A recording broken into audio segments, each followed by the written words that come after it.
Hi everyone, welcome back to my channel. I'm Hales and I sew things and show you how I made them. Today I'm talking all about Star Wars cosplay, so if that isn't your thing, feel free to skip this and I'll see you on my next video. But for everybody else, it's all about how I made some Shoretrooper trousers, and I'll include a couple of tips in there as well of how to make them. My husband is in the UK 501st Garrison, currently as a Star Wars Rebels character, but he's hoping to become a Shoretrooper, so he has bought a kit and he's building that up for the armour. So if you're interested in all about the armour and how he's doing that, I'll put his link to his Instagram below in the description box, so if you want to check him out, I'll put all the details there. But this is how I made the trousers to go with his costume. Originally he was going for level 1 clearance, but he's hoping to be cleared at level 2. So that hasn't happened yet because he hasn't finished the whole costume, but there is something I had to change to the trousers in order for that to be from a level 1 to a level 2, but I'll explain that later on in the video. I used a basic Jodhpurs sewing pattern which I made adjustments to and used as a template. I added a small patch which I attached to the inside knee and sewed it on accordingly.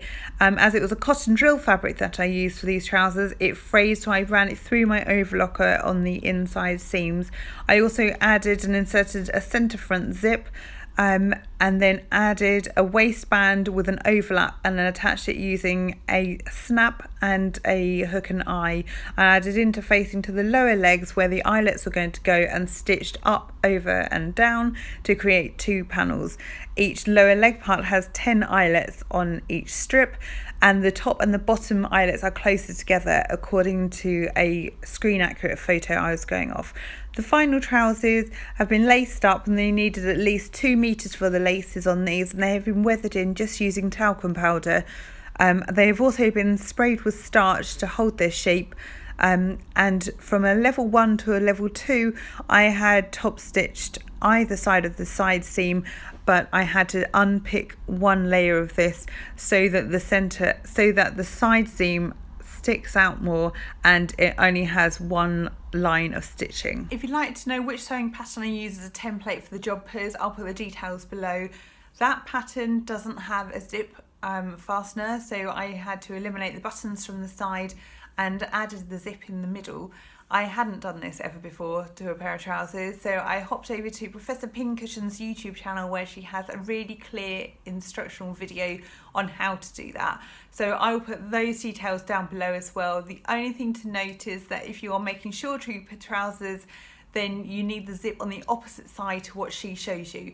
And don't be like me and put it in the wrong side and have to rip it all out and start again. So the opposite side to what she shows you, and that's Professor Pincushion. For the waistband, I measured how big the waist was on the trousers and allowed extra for seam allowances and the overlap at the front. I then secured them with a strong snap fastener and 2 hooks and eyes so they're all lined up level and in place. Now if you'd like to know any more details, please message me below. If you want me to make a video just showing some of the step-by-steps, then I can do that for you, but I didn't want to make this video too long. But if you have any questions, feel free to either message down below, or you can hop on over to my Instagram and follow me there. So I hope you've enjoyed this video. If you have, please give it a thumbs up and don't forget to hit subscribe for more videos like this, and I'll see you again next time. Bye!